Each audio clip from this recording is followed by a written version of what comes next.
तो बादशाह अकबर के दरबारी कवि अब्दुल रहीम खान खाना ने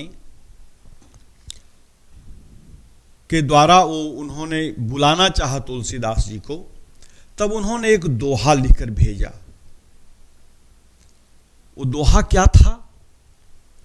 राम के प्रति समर्पित भावना को वह दोहा दिखाता है कि ये राम के कितने बड़े भक्त थे। लोभ लालच बहुत कुछ दिया गया तुलसीदास जी को। उन्होंने एक दोहा लिखकर भेजा। क्या लिखा उसमें? हम तो चाकर राम के लिखों पटों दरबार, तुलसी अब का होंगे नर के मनसबदार। वो इनको मनसबदारी देना चाहता था अकबर कि एक गांव, कुछ गांव का मालिक बन जाइए, उसको मनसबदारी कहते हैं। क्या कि भाई हम तो भगवान राम के ही मनसबदार हैं, उनके ही दरबार में लिखने पढ़ने का काम करते हैं। अब मनुष्य का हम मनसबदारी करके क्या करेंगे? हम तो चाकर राम के, हम तो राम के चाकर नौकर हैं। लिखों पटों दरबार, उन्हीं के दरबार में लिखते पढ़ते हैं। तुलसी अब का होंगे नर के मनसबदार। अब मनुष्य का, नर माने मनुष्य का मनसबदारी करके हम क्या करेंगे? इसलिए मुझे भैया यही छोड़ दो जहां मैं हूं। और इस तरह से उन्होंने विनम्रता पूर्वक उनको अस्वीकार कर दिया। तो कुछ आलोचकों ने, हिंदी साहित्य के कुछ आलोचकों ने ये तुलसीदास जी पर कुछ बातें लिखी जो आधुनिक काल में आज के समय में है। क्या लिखा उन्होंने? बस इन 4 पंक्तियों के बाद मैं अपने पाठ पर आऊंगा। उन्होंने लिखा, भक्त सुधारक था, कवि था, ज्ञानी था, परहितकारी था, माता भारती के मंदिर का वह एक अनन्य पुजारी था। मृदुमानस का सर्वत्र सुलभ अक्षय प्रवाह वह बहा गया। कागज के पन्ने पन्ने को तुलसी तुलसी दल बना गया। वह भक्त सुधारक था, कवि था, ज्ञानी था, परहितकारी था, माता भारती के मंदिर का वह एक अनन्य पुजारी था। अनन्य माने दूसरा वैसा पुजारी नहीं हो सकता है मां सरस्वती की, मां भारती की दरबार का। मृदुमानस का सर्वत्र सुलभ, रामचरितमानस का जो सर्वत्र सुलभ हो, आसान हो, ऐसा प्रवाह इन्होंने बहाया। और एक एक पन्ने को, कागज के पन्ने पन्ने को तुलसी तुलसी दल बना गया। तुलसी दल यानी तुलसी के पत्ते की तरह उन्होंने सब सुलभ बना दिया। जैसे तुलसी का पत्ता सबके लिए आसान हो जाता है, वो रामचरितमानस हिंदुस्तान में कम से कम तो सब लोगों को उतना ही प्रिय है। तो ये तुलसीदास जी का एक परिचय था, साहित्यिक परिचय, आलोचनात्मक परिचय, ये मैंने आपको बताया। अब देखिए हम आगे बढ़ते हैं जो हमको पढ़ना है। ये हैं गोस्वामी तुलसीदास जी। इनकी ये तस्वीर है। इन्हीं के बारे में परिचय मैंने आपको दिया। आगे यह प्रसंग है राम लक्ष्मण परशुराम संवाद, यानी यह प्रसंग क्या है पहले इसको समझ लेना है। सीता माता का विवाह की तैयारी है, स्वयंवर रचा हुआ है। उस समय स्वयंवर की प्रथा थी कि कन्याएं अपना वर खुद ढूंढती थी, तो उसके लिए स्वयंवर रचा जाता था। यानी देश विदेश के राजा महाराजा सब लोग उनके दरबार में आते थे और उसमें जिसको राजकुमारी पसंद करेगी वही उसका वर होगा। तो उसमें इन्होंने एक शर्त लगा रखी थी महाराज जनक जी ने, जो सीता के पिता थे। महाराज जनक मिथिला के नरेश थे, मिथिला उनका राज्य था। शर्त यह थी कि एक भगवान शिव का बहुत पुराना धनुष था। उस धनुष में कुछ टेक्निक लगे हुए थे उस समय के, जिसके कारण उसका वजन बढ़ता था और घटता था स्वयं आदमी के स्पर्श से। तो धनुष जो उठा लेगा या उस पर जो डोरी चढ़ा देगा, उसी के साथ सीता की शादी होगी, उसका विवाह होगा। यह शर्त रखी थी जनक जी ने। और वो धनुष महर्षि परशुराम, जो भगवान के बड़े भक्त थे, वो तपस्या करने जब जाने लगे, तब उन्होंने इस धनुष को राजा जनक को कहा कि तुम इसकी सुरक्षा करना, तुम भगवान के भक्त हो, विदेह हो, तुम्हारे यहाँ ही इसकी रक्षा हो सकती है, इसकी पूजा करते रहना समय समय पर। और उस धनुष को वो उनके देवता घर में, पूजा घर में वो रखा रहता था। एक समय की घटना है, एक अन्य रामायण में ऐसी कथा आती है, आनंद रामायण में, कि सीता माता जब 5 वर्ष की थी तो पूजा घर में पोछा लगाने का, झाड़ू देने का काम उन्हीं का था। एक बार आश्चर्य में होकर देख लिया जनक जी ने कि सीता 5 वर्ष की उम्र में इस धनुष को बाएं हाथ से उठाकर और दाहिने हाथ से पोछा लगा रही है। बड़ा आश्चर्य हुआ जनक को भाई। उसी समय उन्होंने सोच लिया कि इसकी शादी हम उसी से करेंगे जो इस धनुष को उठाकर उस पर डोरी चढ़ा देगा। और जब सीता विवाह के योग्य हुई तो ये शर्त उन्होंने इसकी घोषणा की सबके सामने, राजकुमार जो भी आए हुए थे सबके सामने। बहुत लोगों ने प्रयास किया धनुष को उठाने का। कहा जाता है, मानस में ऐसे प्रसंग हैं कि जिसमें देवता, किन्नर, राक्षस सब मनुष्य के रूप में आए थे धनुष उठाने। यहां तक कि उस समय का सबसे शक्तिशाली व्यक्ति दशानन रावण भी आया था धनुष उठाने, लेकिन वह दूर से प्रणाम करके ही धनुष को चला गया। वह भी भगवान शिव का बहुत बड़ा भक्त था। रावण बाण छुआ नहीं चापा, यानी उस चाप मैंने धनुष को वह छू भी नहीं सका और चला गया। तो ये महर्षि परशुराम हैं, ये राम और लक्ष्मण हैं। अंत में जब धनुष किसी से नहीं उठा, तब इनके जो गुरु थे राम के, महर्षि विश्वामित्र, उन्होंने उनसे कहा कि भाई तुम जाओ और धनुष पर डोरी चढ़ा दो। बड़े विनम्र होकर वे चलते हैं राम, और जहां धनुष रखा हुआ था वहां जाकर उन्होंने उसको प्रणाम किया, साष्टांग दंडवत किया। साष्टांग दंडवत 6 षष्ठ माने 6, यानी बिल्कुल जमीन पर लेट कर प्रणाम करना, उसको साष्टांग दंडवत कहते हैं। दंड के भांति, लाठी के भांति गिर कर प्रणाम करना, वो साष्टांग दंडवत कहलाता है। और उनके भाई लक्ष्मण हैं, ये महर्षि विश्वामित्र हैं, राजा जनक हैं, और सभी राजकुमार बैठे हुए दिखाए गए हैं इस तस्वीर में। तो ये प्रसंग है आपका। अब देखिए आगे क्या है।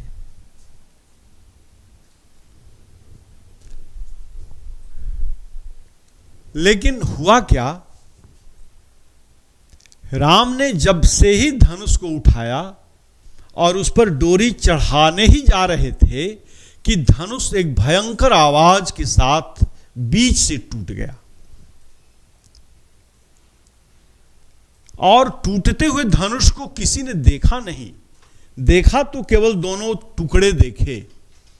इतनी भयंकर आवाज थी कि महेंद्रगिरी पर्वत पर महर्षि परशुराम तपस्या में लीन थे भगवान शिव के, आराधना में।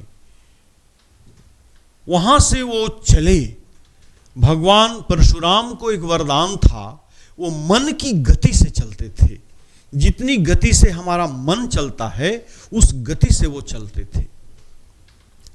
वो कुछ ही क्षण में वहां पहुंच गए और उन्होंने जब टूटे हुए धनुष को देखा तो उनका जो टेम्परामेंट था, जिसको कहते हैं पारा, क्रोध, वो बहुत बढ़ गया। उन्होंने राजा जनक से कहा, अरे मूर्ख, इस धनुष को मैंने तुमको सुरक्षा के लिए दिया था, ये तोड़ कैसे दिया? बहुत उन्होंने गुस्सा किया। सब लोग सहमे हुए थे, डरे हुए थे, क्या कहे न कहें। वो महर्षि परशुराम वरदानी थे, उनमें वरदान की शक्ति थी, कुछ भी कहते तो हो जाता। तो सबसे पहले भगवान राम आते हैं और हाथ विनम्रता पूर्वक उनसे प्रार्थना करते हैं। कहते हैं, नाथ शंभु धनु भंजनिहारा। नाथ, हे नाथ, शंभु का जो धनुष है, यानी भगवान शिव का जो धनुष है, वो भंजनिहारा, उसका भंजन करने वाला, उसको तोड़ने वाला। शंभु यहां दंत स से लिखा हुआ है, लेकिन शंभु है तालब श से। शंभु माने भगवान शिव, धनु माने धनुष। भगवान शिव के धनुष को तोड़ने वाला होई ही केऊ एक दास तुम्हारा। आपका ही कोई दास सेवक होगा।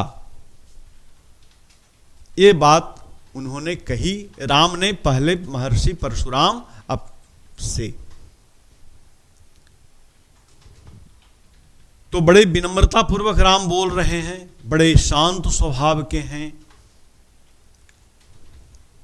आयसु काह कहिय किन मोही, सुनि रिसाई बोले मुनि कोही। अब ये सब ब्रज भाषा में, अवधि भाषा में है, अवधि भाषा। आयसु काह, किसकी आज्ञा से। आयसु माने आज्ञा, काह माने किसकी, किसकी आज्ञा से कहो। किन मोही, मोही माने मुझे। किसकी आज्ञा से, किसने यह धनुष को तोड़ा। आयसु काह कहिय किन मोही, किसने तोड़ा इस धनुष को। मुझ, मोही माने मुझसे कहो। सुनी रिसाई बोले मुनि कोही। रिसाई माने क्रोध से, गुस्सा से। मुनि ने बहुत गुस्से से यह बात कही, क्रोध में आकर कही। सेवकु सो जो करे सेवकाई। हे राम, सेवकु, सेवक तो वो है, दास तो वह है जो सेवा का काम करे। अरि करनी करी करी लड़ाई। अरि मने दुश्मन, अरि करनी, जो दुश्मन का काम करे। मेरे भगवान आराध्य देव की धनुष को उसने तोड़ दिया, वो अरि दुश्मन का काम किया। करी लड़ाई, वह तो मुझसे युद्ध करना चाहता है या मुझसे लड़ाई करना चाहता है। सुनहु राम जही शिव धनु तोड़ा। हे राम सुनो, जिसने भगवान शिव का धनुष तोड़ा है।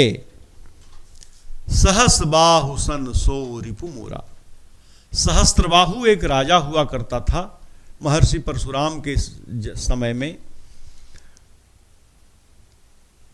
उसने महर्षि परशुराम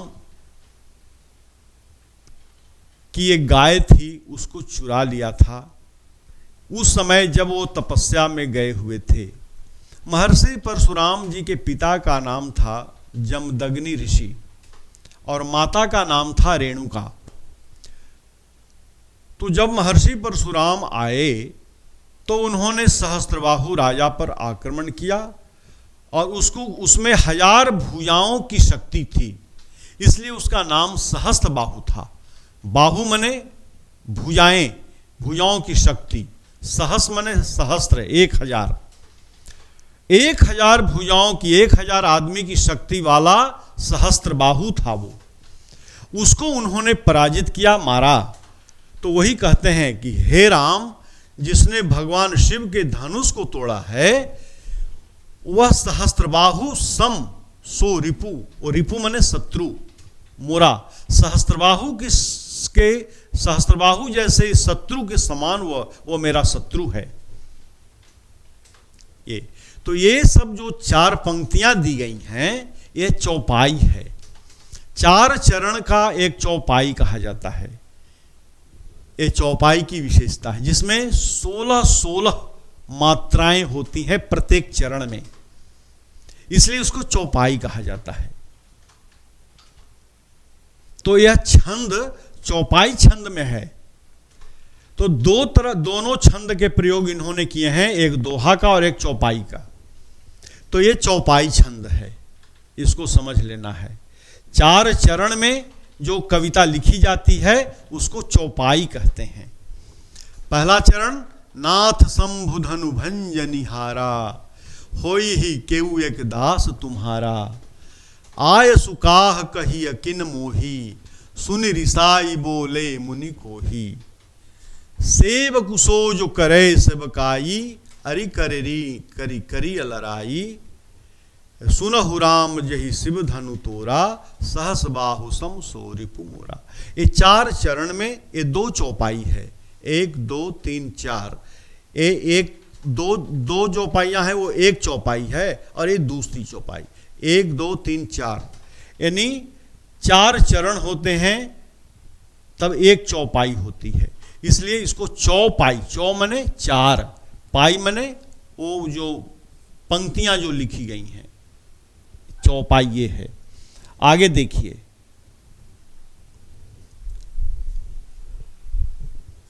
यह एक प्रबंध काव्य है। देखिए, रामचरितमानस एक प्रबंध काव्य है। क्या है?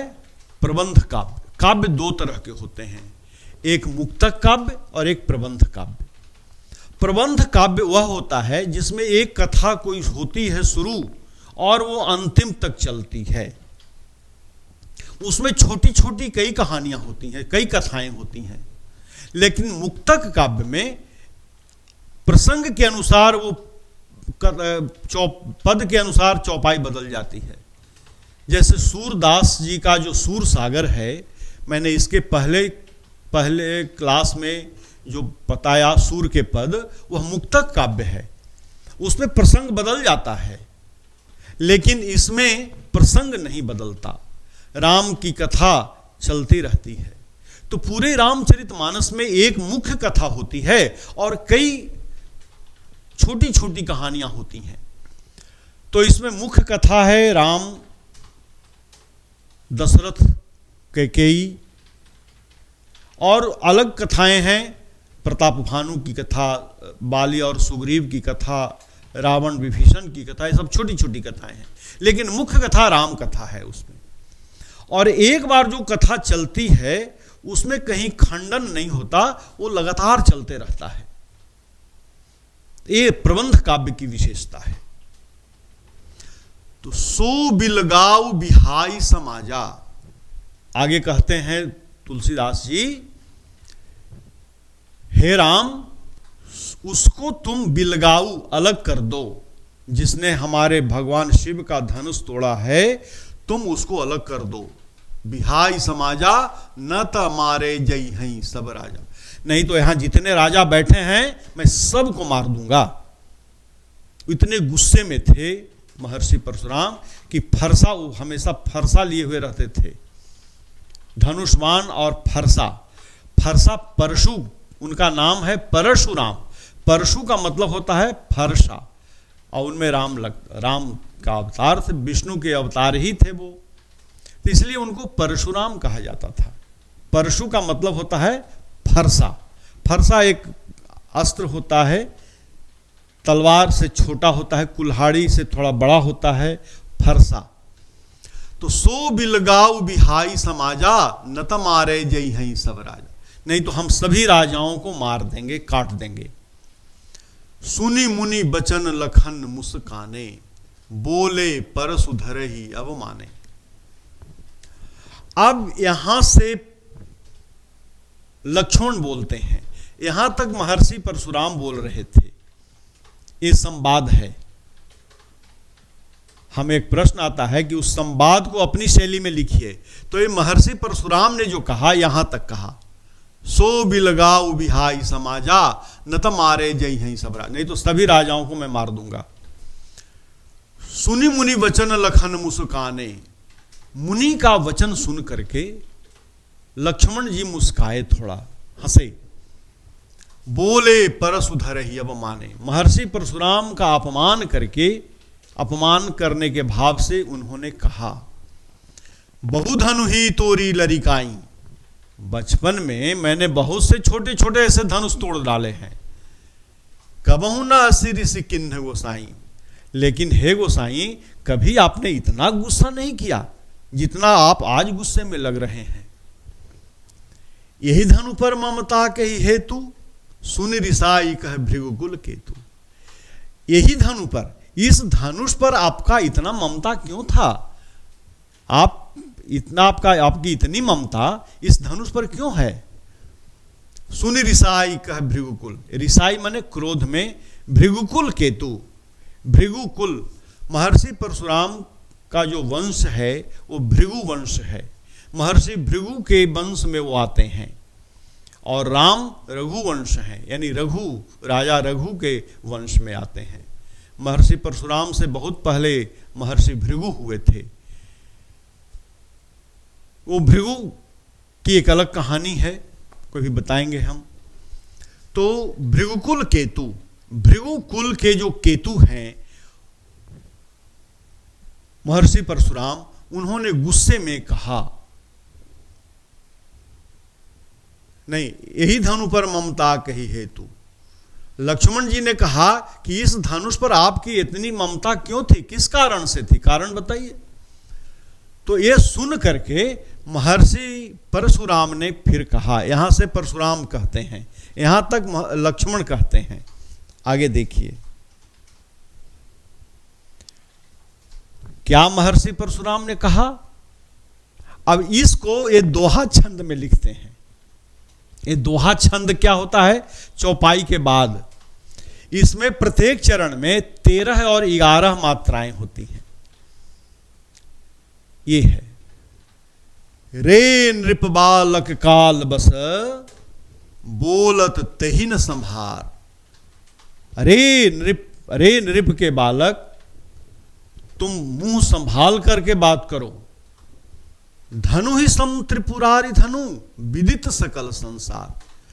तुम्हारे छोटे छोटे धनुष के समान थे त्रिपुरारी। भगवान त्रिपुर नाम के राक्षस का वध किया था भगवान शिव ने, इसलिए उनको त्रिपुरारी कहा जाता है। त्रिपुरारी का जो धनुष था, क्या तुम्हारे बचपन के धनुष के समान था? पूरे संसार में विख्यात भगवान शिव का यह धनुष, उस धनुष का नाम क्या था? कहीं भी उस नाम की चर्चा नहीं की है तुलसीदास जी ने, लेकिन उस धनुष का नाम पिनाक था। पिनाक। मां देवासुर संग्राम के बाद मां दुर्गा ने, जो पार्वती का रूप था, उन्होंने वह धनुष भगवान शिव को दे दिया था, और भगवान शिव से वो धनुष महर्षि परशुराम के पास आया। ये उस धनुष की कहानी थी। वो धनुष बना कैसे था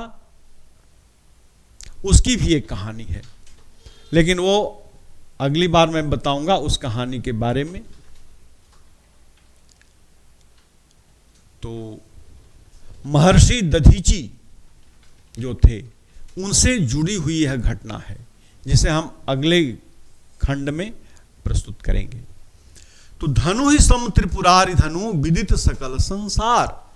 अब देखिए, चूंकि आपको पढ़ना है, इसमें अलंकार भी जानना होगा। धनु ही सम त्रिपुरारी धनु, इसमें उपमा अलंकार का प्रयोग हुआ है। कविता की जिन पंक्तियों में सम, सा, सी, जैसा, जैसी आदि का प्रयोग हो, वहां पे उपमा अलंकार होता है। तो वहां लिखना होगा भाव सौंदर्य में, पूछ देगा प्रश्न में, परीक्षा में कि इस दोहे में अलंकार बताइए, तो लिखना होगा कि धनु ही सम त्रिपुरारी धनु। इस पंक्ति में उपमा अलंकार का प्रयोग किया गया है। रे नृपबालक काल बस बोलत तहि न संभार, तुम मुंह संभाल करके बोलो। भगवान शिव का जो धनुष क्या तुम्हारे छोटे छोटे धनुष के समान था? यह पूरे संसार में विख्यात था धनुष भगवान शिव का, और उसकी तुलना तुम अपने छोटे धनुया से कर रहे हो। ये गुस्से में महर्षि परशुराम ने ये बात कही लक्ष्मण जी से। अब देखिए, हर खंड में ऐसा देखा जा रहा है कि महर्षि परशुराम का क्रोध धीरे धीरे बढ़ता है, बढ़ने लगता है। इसमें थोड़ा बढ़ा है उनका पैमाना, जिसको अंग्रेजी में टेम्परामेंट कहते हैं, वो थोड़ा बढ़ गया। तो अब देखिए आगे,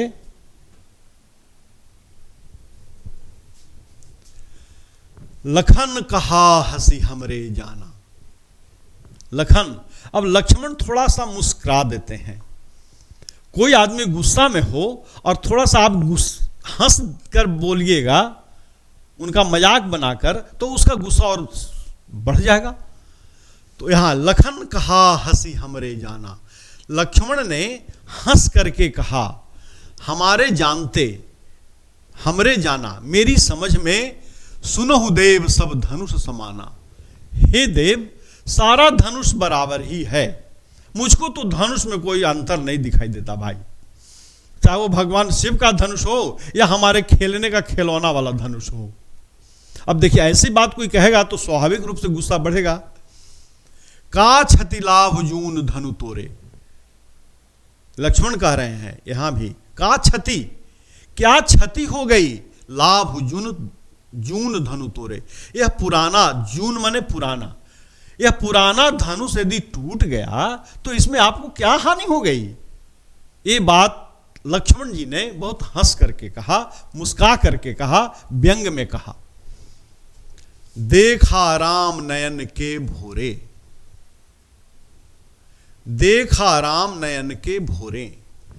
अरे राम ने तो, नयन मने, यहां नयन मने आंख नहीं है, नयन मने नया, यह अवधी भाषा का शब्द है, हिंदी का शब्द नहीं है नयन। यहां नयन का मतलब है नया, नवीन। अरे राम ने तो नया जानकर सोचा कि यह नया देख करके उसको उस पर डोरी चढ़ाने लगे, लेकिन यह तो पुराना धनुष था। छुअत टूट रघुपति ही न दोषु, भाई छूते ही वो टूट गया।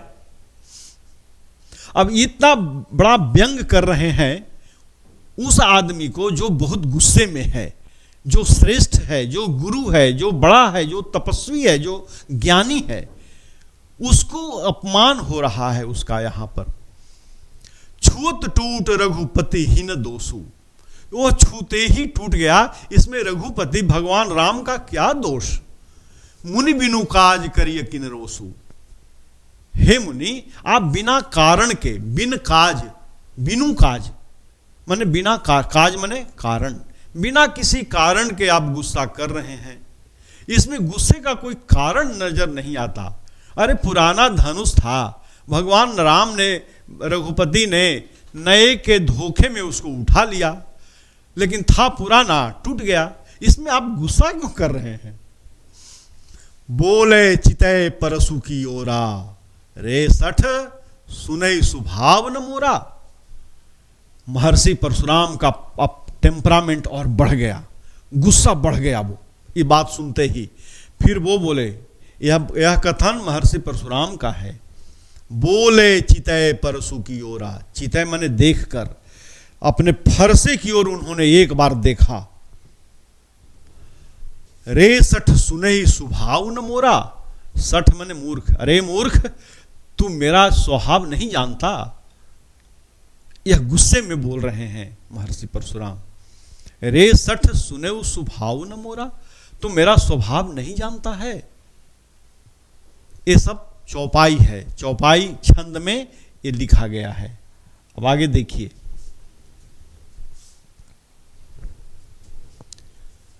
बालक बोली बधाओ नहीं तो ही, बालक बोली बधाओ नहीं तो ही, केवल मुनि जड़ जान ही मोही।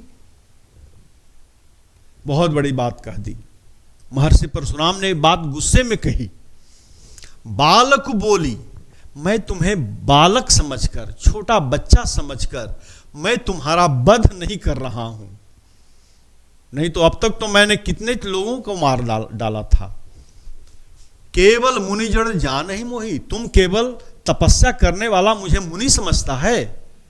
मैं केवल तपस्वी मुनि नहीं हूं, मैंने 27 बार क्षत्रियों को मार दिया है। जो क्षत्रिय अभिमानी थे, जो जिन्होंने समाज में अराजकता फैला रखी थी, वैसे क्षत्रियों का मैंने 27 बार संहार किया है। तुम उदंडता पूर्वक बोल रहे हो, या मैं तुम्हारा वध नहीं कर रहा हूं कि तुम अभी छोटे बच्चे हो। बालक बोली बधाओ नहीं तो ही, केवल मुनि जड़ जान हूं वही। तुम मुझे केवल जड़ मुनि मत समझो। बाल ब्रह्मचारी यति को ही, मैं बाल ब्रह्मचारी और बड़ा ही क्रोधी आदमी हूं। यह अपनी विशेषता अपने बता रहे हैं महर्षि परशुराम लक्ष्मण जी को। बाल ब्रह्मचारी यति को ही, मैं बाल ब्रह्मचारी हूं और बहुत क्रोधी हूं। विश्व विदित क्षत्रिय कुलद्रोही, क्षत्रिय का दुश्मन हूं मैं, यह पूरा संसार जानता है। भुजबल भूमि भूप बिनु किन्ही, मैंने अपनी इन भुजाओं के बल पर, भूप मैंने राजाओं को बिना भूमि का कर दिया, मैंने उनका राज्य खत्म कर दिया और उन राज्यों को ब्राह्मणों में दे दिया अपनी भुजाओं के बल पर। भुजबल भूमि, इसमें अलंकार है। कौन अलंकार है? अनुप्रास अलंकार। कविता की जिन पंक्तियों में एक ही वर्ण का बार बार रिपीटिशन होता है, आवृत्ति होती है, वहां अनुप्रास अलंकार होता है। तो भुजबल भूमि भूप बिन, भ वर्ण का यहां रिपीटिशन हो रहा है, भ भ भ 3 बार, तो यहां पे अनुप्रास अलंकार होगा। कविता में पूछा जाता है कि इन पंक्तियों में अलंकार बताइए, तो वहां आपको लिखना होगा अनुप्रास अलंकार है। तो भुजबल भूमि भूप बिनु किन्ही, विपुल बार मही देवन दिन्ही। विपुल माने अनेक बार। मैंने राजाओं से, क्षत्रिय राजाओं से उनके राज्य को छीन लिया और महिदेवन माने ब्राह्मणों को दान में दे दिया। सहस बाहु भुज छेद निहारा, परसु बिलोक महीप कुमारा। महीप कुमारा लक्ष्मण को कह रहे हैं, हे लक्ष्मण, ये हमारा जो फरसा देख रहा है ना, ये सहस्त्रबाहु की भुजाओं को काटने वाला है। छेद निहारा यानी काटने वाला है। सहस्त्रबाहु जैसे राजा को मैंने मार दिया इस फरसे से, तो तुम क्या चीज हो? तुम तो बहुत छोटे हो अभी। परसु बिलोक महीप कुमारा, हे महीप कुमार, तुम मेरे इस परसु को, इस फरसे को देखो। मैंने इसी फरसे से कितने राजाओं को मार डाला है, इसलिए तुम मुझसे डरो। ये कह रहे हैं महर्षि परशुराम, बड़े गुस्से में हैं। तो गुस्सा में आदमी कुछ भी बोल सकता है। अब देखिए, उसी गुस्से के आवेश में वो टेम्परामेंट हाई हो रहा है, उसी आवेश में बोल रहे हैं, मातु पितहि जनि सोच बस, करसि महेश किशोर। यहां पे ये दोहा छंद आ गया, जिसमें 13 और 11 मात्राएं का ये होता है। पहला और चौथा चरण में 13 और दूसरा और तीसरा में 11 मात्राएं। ये दोहा की परिभाषा है, दोहे छंद की विशेषता है। मातु पितहि जनि सोच बस, तुम अपने माता पिता को चिंता में मत डालो, सोच बस। करसि महिष किशोर, हे महिष किशोर तुम अपने माता पिता को चिंता में मत डालो। गर्भन के अर्भक दलन परसु मोर अति घोर, मेरा जो यह फरसा है गर्भ के बच्चे को, जो गर्भ में बच्चा भी है उसको भी मारने में समर्थ है। यानी क्रोध में आदमी अपना विचार खो देता है, कुछ भी बोल रहा है। महर्षि परशुराम जैसे ज्ञानी आदमी को इस तरह की बात नहीं करनी चाहिए। भगवान बुद्ध ने क्या कहा था? खौलता हुआ जल और उबलता हुआ मनुष्य एक तरह से होता है। खौलते हुए जल में आपको अपना शक्ल नहीं दिखाई देगा। उसी तरह से सही और गलत का विचार क्रोध में आदमी भूल जाता है। और उन्होंने इतनी कड़ी बात कह दी कि गर्भन के अर्भक दलन, गर्भ में पल रहे बच्चे को भी मेरा यह फरसा जो है काट डालेगा, तो तुम क्या चीज हो। वो बार बार गुस्से में, इतने ज्यादा गुस्से में हैं कि वो कुछ भी बोल रहे हैं। अब देखिए,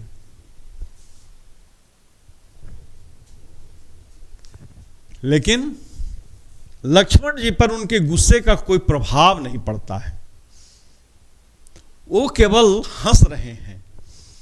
बिहसी लखनु बोले मृदुवाणी, लक्ष्मण बोलते हैं लेकिन व्यंग में बोलते हैं, और इनका जो व्यंग वचन है उनके गुस्से को बढ़ा देता है। बिहसी लखनु बोले मृदुवाणी, लक्ष्मण जी ने हंस करके मृदुवाणी, बहुत ही मीठी बात कही। लेकिन मीठी बात कैसी थी?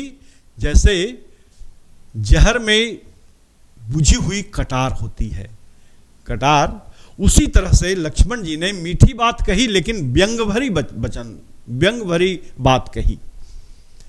क्या कही? अहो मुनीष महाभटमानी, अहो मुनीष, हे मुनीश्वर, हे मुनियों के मुनि, मैंने तो आपको बहुत बड़ा योद्धा समझा था। महाभट माने योद्धा, वैरियर, जो लड़ाकू हो। पुनि पुनि मोह दिखाव कुठारा, ये बार बार जो आप मुझे कुठार, ये फरसा दिखा रहे हैं। चहत उड़ावन फूंक पहाड़ू, आप एक फूंक से पहाड़ को उड़ा देना चाहते हैं। हम आपके फरसे से डरने वाले नहीं हैं, ये सोच लीजिए। पुनि पुनि मोहि दिखाव कुठारू, ये बार बार, पुनि पुनि माने बार बार, मोहि माने मुझको, दिखाव माने दिखाते हैं, कुठारू माने फरसा। ये बार बार जो फरसा मुझे दिखा रहे हैं कि मार देंगे मार देंगे, लग रहा है कि जैसे एक फूंक से पहाड़ उड़ा देना चाहते हैं। महर्षि परशुराम गुस्से में हैं और यह बात कोई बच्चा कह रहा है। अब समझ लीजिए, वो बुजुर्ग हैं, बूढ़े हैं, सामर्थ्यवान भी हैं, और लक्ष्मण एक छोटा बच्चा है। वो उनको अपमानित करते हुए ये बात कह रहा है। यानी यहां लक्ष्मण की अशिष्टता है, असभ्यता है, और महर्षि परशुराम गुस्से में हैं। दोनों में नकारात्मक चीजें हैं। यहां कुम्हड़ भतिया को नाही, यहां जितना राजा बैठे हुए हैं राजकुमार लोग, कोहड़े का बतिया नहीं है। कोहड़े बतिया मतलब एक कोहड़ा होता है, एक लतर, उसमें जो उसका फल निकलता है ना, तो गांव देहात में लोग कहते हैं कि उंगली दिखाओगे तो सूख जाएगा। तो वो उदाहरण देते हैं, वहां से उदाहरण दे रहे हैं, क्योंकि यह जो लिखा गया है वो एक विशेष क्षेत्र विशेष की भाषा शैली लिखा गया है। तो यहां कुम्हड़ भतिया का, कुम्हड़ बतिया, कोहड़े का जो बतिया यानी छोटा जो फल होता है, कोई नहीं है। जे तर्जनी देख ही मर जाही, जिसको तर्जनी उंगली दिखा दीजिएगा वो सूख जाएगा। यहां भी लोग योद्धा बैठे हुए हैं। ये लक्ष्मण जी कह रहे हैं महर्षि परशुराम को। देखी कुठारु सरासन बाना, मैं कछु कहा सहित अभिमाना। हे मुनीश्वर, मैंने तो समझा था कुठारु, आपके हाथ में कुठार और धनुष बाण तरकस देखकर मैंने सोचा कि आप कोई वीर पुरुष होंगे, लेकिन आप, इसीलिए मैंने कुछ अभिमान सहित कह दिया। इस पे आपको इतना गुस्सा होने की क्या बात है? आप बहुत गुस्से में हैं।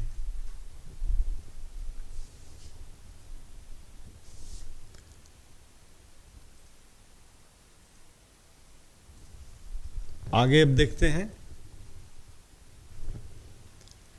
भृगुसुत समुझ जनेऊ बिलोकी। बिलोकी मने देखना। भृगुसुत समुझी जनेऊ बिलोकी, मैंने आपके कंधे पर पवित्र जनेऊ देखा। यज्ञोपवीत, ब्राह्मण लोग जो जनेऊ पहनते हैं, धागे का जनेऊ, उसको यज्ञोपवीत कहते हैं। उन्होंने देखा कि ये ब्राह्मण देवता हैं, वो यज्ञोपवीत पहने हुए हैं। सो कछु कहूं कहो सहौ ऋष रोकी, मैंने अपने गुस्से को अपने कंट्रोल में किया, नियंत्रण में किया। ऋष रोकी, ऋष माने गुस्से को रोका।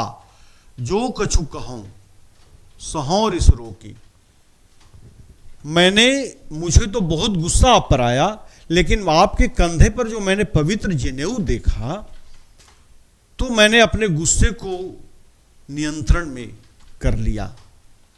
सुर महिसुर हरिजन अरु गाई, हे महर्षि परशुराम, भगवान परशुराम, सुर महिसुर हरिजन अरु गाई। सुर मने देवता, महिसुर ब्राह्मण, हरिजन माने भगवान के भक्त, और गाय, गाय जो गौ है, इन चारों पर हमरे कुल इन पर न सुराई। सुराई मने कृपा, हमारे खानदान में इनको प्रतिष्ठा दी जाती है। किनको किनको? देवता को, ब्राह्मण को, हर भगवान के भक्तों को और गाय को। ये हमारे खानदान की विशेषता है कि उनका हमेशा सम्मान करना चाहिए। बधे पाप अप की रति हारे, हम यदि इनका वध करते हैं, किनका? ब्राह्मण का, भगवान के भक्त का, देवता का या गाय का, तो हमें महापाप लगता है। अपकी रति हारें, और यदि हार जाते हैं तो हमें अपयश होता है। मारत हूं पाप परिय तुम्हारे, इसलिए मैं क्या करूं? आप मुझे मारेंगे भी तब भी मैं आपके चरण ही पकड़ूंगा। हे महर्षि परशुराम, आप ब्राह्मण हैं, मैं आप पर शस्त्र नहीं उठा सकता। मैं, आप मारेंगे भी मुझे तब भी मैं आपके चरण ही पकड़ूंगा। ये लक्ष्मण जी कह रहे हैं। कोटि कुलिस सम बचनु तुम्हारा, व्यर्थ धरऊ धनुबान कुठारा। ये व्यंग वचन कहते हैं। अब अंतिम पंक्ति, कोटि कुलिस, कोटि माने करोड़ों, कुलिस माने वज्र, करोड़ों वज्र के समान आपका वचन है। यहां भी उपमा अलंकार है। वज्र और वचन में तुलना की जा रही है उपमा अलंकार में। करोड़ों वज्र के समान कठोर तो आपका वचन ही है। इतनी कठिन बात, इतनी कड़वी बात जो आप बोल रहे हैं वही है। व्यर्थ धरऊ धनुबान कुठारा, यह तो धनुष और बाण बेकार में आप धारण करते हैं। आपके वचन से ही आदमी परास्त हो जाएगा। इतनी असभ्य भाषा का प्रयोग कर रहे हैं, इतनी कड़वी वचन का प्रयोग कर रहे हैं, यही हमारे लिए बहुत ज्यादा है। ये लक्ष्मण जी कह रहे हैं।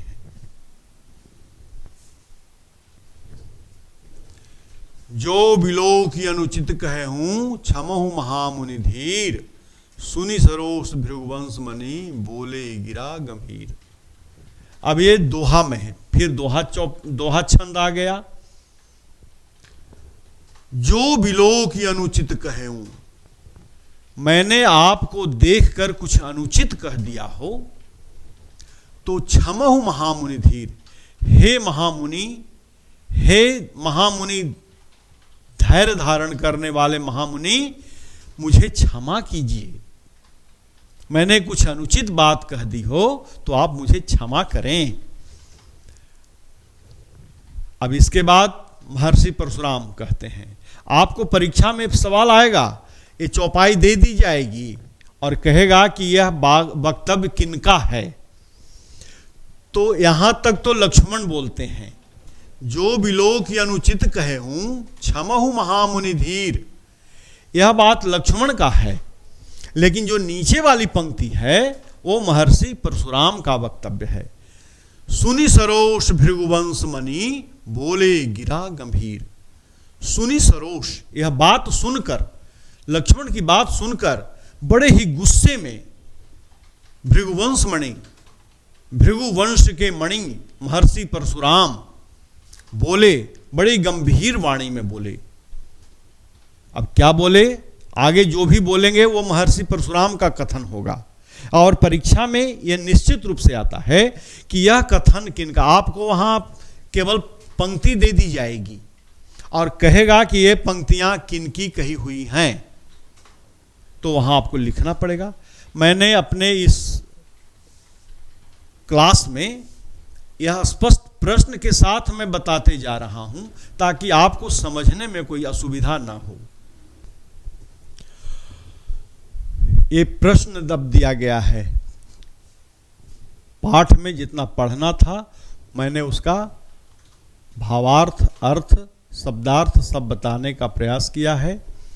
अब ये प्रश्न आता है, परशुराम के क्रोध करने पर लक्ष्मण ने धनुष के टूट जाने के लिए कौन कौन से तर्क दिए। तो इसका उत्तर लिखेंगे हम, का क्षति जून धनु तोरे, का क्षति लाभ जून धनु तोरे, देखा राम नयन के भोरे। यह तर्क दिया, मतलब कि क्या क्षति हो गई, यह पुराना धनुष था और टूट गया। पहला तर्क दिया उन्होंने कि धनुष पुराना था, और दूसरा तर्क दिया कि यह नया के संदेह में, यानी राम ने सोचा कि यह नया है, इसके धोखे में उन्होंने उसको उठा लिया और टूट गया। तो दूसरा तर्क दिया कि यह नया समझ करके इन्होंने उठाया, लेकिन ठहरा यह पुराना धनुष। तो इसमें लिखेंगे यही कि धनुष के टूट जाने पर लक्ष्मण जी ने पहला तर्क दिया कि धनुष पुराना था, और दूसरा तर्क दिया कि नया के धोखे में राम ने इसको उठा लिया, इसलिए टूट गया। तो ये दो तर्क इन्होंने दिए हैं कि धनुष टूट जाने के दो कारण थे, दो तर्क दिए हैं। दूसरा, परशुराम के क्रोध करने पर राम और लक्ष्मण की जो प्रतिक्रियाएं हुई, उनके आधार पर दोनों के स्वभाव की विशेषताएं अपने शब्दों में लिखिए। ठीक है, प्रश्न में बहुत ऐसा नहीं है कि नहीं समझ में आ रहा है। यहां पे राम और लक्ष्मण का स्वभाव लिखना है। राम ने कैसे शुरू किया, नाथ शंभु धनु भंज निहारा, बिल्कुल विनम्रता और शांति से, हे नाथ, भगवान शिव के धनुष को भंजन करने वाला, तोड़ने वाला आपका कोई दास ही होगा। लेकिन लक्ष्मण ऐसे नहीं कहते हैं। सुनी मुनि वचन लखन मुस्काने, बोले परशु धरहि अब माने। लक्ष्मण जी उठते हैं और थोड़ा मुस्का देते हैं, हंस देते हैं, और तब कहते हैं, बहु धन हुई तोरी लरिकाई, कबहु न ऋषि सिकिन्ह गोसाई। ऐसा ऐसा धनुष तो मैंने बचपन में बहुत तोड़ दिया था, कभी आपने गुस्सा नहीं किया। तो इसमें लक्ष्मण में एक जो अशिष्टता है, वो बड़ों के प्रति जो अपमान है, वो भावना दिखाई देती है। यानी लक्ष्मण जो हैं यहाँ अनुशासनहीन होकर बात बोलते हैं। तो राम बहुत अनुशासित हैं, शांत हैं। लक्ष्मण बेचैन हैं, उद्विग्न हो जाते हैं, वो भी गुस्से में हैं, लेकिन उन्होंने अपने गुस्से को क्रोध में रखकर वो व्यंग बात कही। तो ये दोनों की विशेषताएं हमको लिखनी होगी। तो यही लिखेंगे कि राम शांत हैं, गंभीर हैं और विनम्र हैं, लेकिन लक्ष्मण बेचैन हैं, उद्विग्न हैं और उदंड हैं। ये दोनों की विशेषताएं आएंगी इस प्रश्न के उत्तर में। तीसरा, लक्ष्मण और परशुराम के संवाद का जो अंश आपको सबसे अच्छा लगा उसे अपने शब्दों में संवाद शैली में लिखिए। हाँ, तो संवाद शैली में लिख देना है उसको। कैसे लिखेंगे?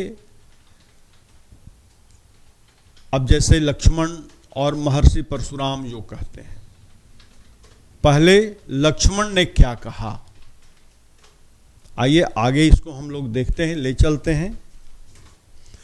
सबसे सुंदर प्रसंग हमको यही लगा, भृगुसुत समुझि जनेऊ बिलोकी। लक्ष्मण, वहां पर लिखना होगा कि लक्ष्मण का संवाद है। जैसे नाटक में हम लोग लिखते हैं इसका कौन ये है, डायलॉग से है, तो यहाँ डायलॉग में सबसे पहले लक्ष्मण का डायलॉग लिखेंगे।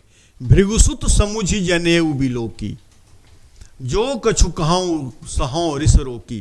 हे भृगुसुत, हे महर्षि परशुराम, भृगुसुत कहा गया महर्षि परशुराम के लिए। मैंने आपके कंधे पर जो जनेऊ देखा, पवित्र जनेऊ देखा पीले रंग का, उससे मैंने अपने गुस्से को नियंत्रित कर लिया और मैं कुछ ज्यादा नहीं बोला। हमारे वंश में सुर महिसुर हरिजन अरु गाई। देवताओं पर, महिसुर ब्राह्मणों पर, हरिजन मने भगवान के भक्तों पर और गाय पर, अरु मने और। हमारे कुल में इन पर कृपा की जाती है, इन पर इनका सम्मान किया जाता है, इनको आदर दिया जाता है। ये लक्ष्मण कह रहे हैं। बधे पापु अप कीरति हारे, इनका वध करने पर हमें पाप लगता है और इनसे हार जाने पर अपयश होता है। हम तो दोनों में गए, मारत हूं पाप परिय तुम्हारे। आप मारेंगे भी तो मैं आपका चरण ही स्पर्श करूंगा। ये बात लक्ष्मण जी कह रहे हैं। लेकिन फिर क्या कहते हैं? कोटि कुलिस सम बचन तुम्हारा, करोड़ों वज्र के समान कड़वा आपका वचन ही है। कड़वी बात आप बोल रहे हैं। व्यर्थ धरऊ धनुबान कुठारा, आप तो व्यर्थ में, बेकार में ही धनुष्बाण धारण करते हैं महाराज। आपकी आवाज से ही, आपकी बात से ही हम बहुत मर्माहत हो गए, दुखी हो गए हैं। ये धनुष्बाण चलाएंगे तब तो वो व्यर्थ ही है, आपकी बात से ही कोई दुखी हो जाएगा। जो बिलो की अनुचित कहे क्षमऊ महामुनि धीर। मैंने आपको देख करके यदि कुछ अनुचित बात कही होगी तो हे महामुनि मुझे आप क्षमा कीजिएगा। तो यहां तक जो कथन है वो महर्षि परशुराम का है। फिर नीचे लिखेंगे लक्ष्मण, यह डायलॉग लक्ष्मण का शुरू होता है। सुनी यहां से महर्षि परशुराम बोलते हैं, यहां तक लक्ष्मण बोलते हैं और सुनी सरोष से महर्षि परशुराम बोलते हैं। सुनी सरोष भृगुवंश मणि बोले गिरा गंभीर। यह बात सुन करके, कौन बात? जो बिलो की अनुचित कहे हूं क्षमहु महामुनि धीर। यह बात सुन करके कोटि कुलिस सम वचन तुम्हारा, यह बात करोड़ों वज्र के समान जो आपकी कड़वी बात है, कड़वा वचन जो है, इसको सुन करके ही मैं मर्माहत हूं, मैं दुखी हूं। आप तो बेकार में धनुष बाण धारण करते हैं, रख दीजिए इसको कहीं और। ये बात सुन करके सुनी सरोष भृगुवंशमणि, भृगुवंशमणि महर्षि परशुराम, उनको बहुत गुस्सा आ गया और बोले गिरा गंभीर। और तब गंभीर वचन उन्होंने कहा। क्या कहा, अब इसको भी लिख देना है। तो यहां से महर्षि परशुराम बोलते हैं। परशुराम ने अपने विषय में सभा में क्या क्या कहा, निम्न पद्यांश के आधार पर लिखिए। तो महर्षि परशुराम ने उस सभा में अपने विषय में क्या कहा, इसको हम लोगों को अपनी शैली में, अपनी भाषा शैली में लिखनी है। ये तो कविता में है। बाल ब्रह्मचारी अति कोही, मैं बाल ब्रह्मचारी हूं, बड़ी क्रोधी हूं। विश्व विदित क्षत्रिय कुलद्रोही, क्षत्रिय कुल का संहार करने वाला हूं, यह पूरा संसार जानता है। भुजबल भूमि भूप बिनु किन्ही, मैंने अपनी भुजाओं से ही कितने क्षत्रिय राजाओं को उनके राज्य से वंचित कर दिया और सभी ब्राह्मणों को दे दिया। विपुल बार मही देवन दिन्ही, सहस बाहु भुज छेद अनिहारा, सहस्त्रबाहु 1000 भुजाओं की ताकत रखने वाले सहस्त्रबाहु का मैंने इसी फरसे से वध किया है। परसु विलोक महीप कुमारा, मातु पितहि जनि सोच बस, करसि महिष किशोर, गर्भन के अर्भक दलन, परसु मोर अति घोर। माता और पिता को सोच के बस तुम मत करो। यह हे महिष किशोर, हे राजा के पुत्र। महिष किशोर मने, महिष मने राजा, किशोर मने पुत्र। हे राजा के पुत्र, तुम अपने माता पिता को चिंता में मत डालो, क्योंकि मेरा जो फरसा है गर्भ में पल रहे बच्चे को भी मारने में समर्थ है। ये बातें कही हैं महर्षि परशुराम ने उस सभा में, जो बिल्कुल अनैतिक है, गलत है। चाहे जो भी हो, हमें केवल अपने भाषा शैली में इसको लिख देना है, हिंदी में, गद्य में। चलिए, लक्ष्मण ने वीर योद्धा की क्या क्या विशेषताएं बताई। लक्ष्मण ने वीर योद्धा की विशेषताएं बताई कि वीर योद्धा जो होता है वो सामने सामने युद्ध करता है, वो पीछे से वार नहीं करता। तो आप में यदि साहस है, धैर्य है, तो चलिए युद्ध में हम लोग दोनों एक एक हाथ कर लें। साहस और शक्ति के साथ विनम्रता हो तो बेहतर है। आदमी में यदि साहस है, बल है और विनम्रता है तो वो ज़्यादा कारगर होता है, उसे सफल बनाता है। राम में साहस भी है, शक्ति भी है, लेकिन उसके साथ विनम्रता भी है। तो ये रहने पर वह आदमी श्रेष्ठ बन जाता है और सफल हो जाता है। ये हमारा विचार है। भाव स्पष्ट कीजिए। बिहसी लखनु बोले मृदुबानी, अहो मुनीसु महाभटमानी। पुनि पुनि मोहि देखाव कुठारा, चहत उड़ावन फूंकी पहाड़ू कुठारू।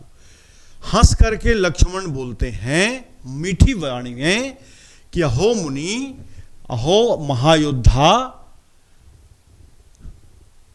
अपने को आप महायोद्धा मानते हैं, या बार बार मुझे कुठार दिखा रहे हैं, फरसा दिखा रहे हैं, चाहते हैं कि हम एक फूंक से पहाड़ को उड़ा दें। एक क का भावार्थ हुआ, भाव हुआ। यानी इस चौपाई में, हम चौपाई लिखेंगे, इस चौपाई में लक्ष्मण जी हंस करके व्यंग वचन महर्षि परशुराम से कहते हैं कि आप फूंक करके पहाड़ को उड़ा देना चाहते हैं। यानी अपने को योद्धा समझते हैं लक्ष्मण जी, और उनका जो काम है कि वो देख रहे हैं कि डरा धमका करके आप मुझसे काम ले लीजिएगा, ऐसा नहीं होने जा रहा है। यहां कुमड़ बतिया को नाई, अब खा में देखिए, यहां कोई कोहड़े का बतिया नहीं है। जिसको उंगली दिखाइएगा और सूख जाएगा। यहाँ राजा परिवार, राज परिवार जो बैठे हैं वो शक्ति संपन्न हैं। देख ही कुठार उसर आसन बाना। मैंने तो आपके हाथ में फरसा देखा और धनुष बाण देखा, इसलिए कुछ मैंने कह दिया। मेरा उद्देश्य कुछ वैसा नहीं था, मेरा इंटेंशन वैसा नहीं था, इसलिए आप मुझे क्षमा करें। तो इन पंक्तियों का भाव ये हुआ।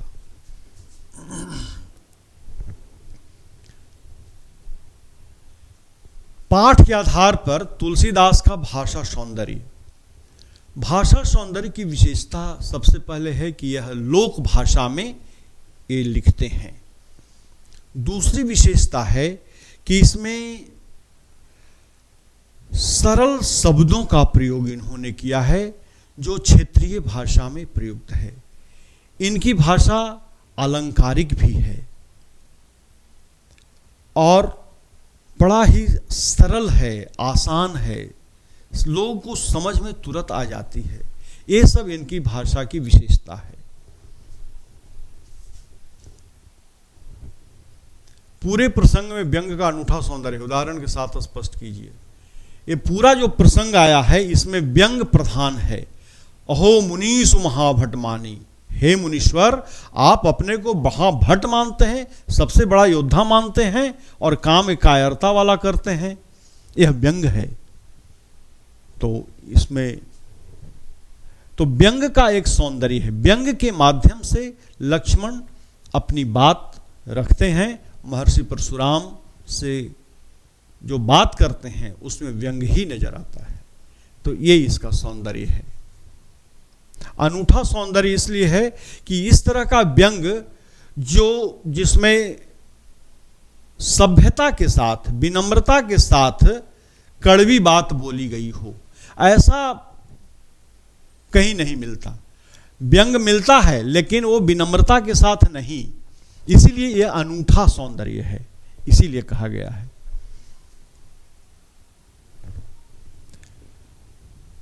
अलंकार। अब देखिए 10वां प्रश्न आ गया। बालक बोली बधौ नहीं तो ही। यहां पे ब वर्ण का उच्चारण प्रयोग बार बार हो रहा है, इसलिए इसमें अनुप्रास अलंकार होगा। कोटि कुलिस सम बचनुकट तुम्हारा। यहां पे उपमा अलंकार है। कोटि कुलिस सम बचनु, तो कुलिस सम, सम का जब प्रयोग हुआ तो यहां उपमा अलंकार हो गया। तो इन दोनों पंक्तियों में एक में अनुप्रास अलंकार है और दूसरे में उपमा अलंकार है। कैसे लिखेंगे? तो लिखेंगे यहां कि बालक बोली बधौ नहीं तो ही, इसमें ब वर्ण की बार बार आवृत्ति होने के कारण उपमा अलंकार हुआ। लेकिन कोटि कुलिस सम बचनु तुम्हारा, करोड़ों वज्र के समान जो आपका वचन है, वचन की तुलना करोड़ों वज्र से की जा रही है, तो यहां पे उपमा अलंकार हुआ तुलना होने की वजह से। तो दोनों पंक्तियों में दो अलंकार मैंने बता दिए। तो ये हो गया। अब इसके साथ हमारा जो यह टॉपिक है राम लक्ष्मण परशुराम संवाद, यह समाप्त होता है। मेरी ऐसी अपेक्षा है कि मेरा यह क्लास आपको अच्छा लगा होगा, और नहीं तो कमेंट में आप बताएंगे कि हमें और क्या सुधार करना है, तो मैं उसी के अनुसार फिर से बताऊंगा। तब तक के लिए धन्यवाद।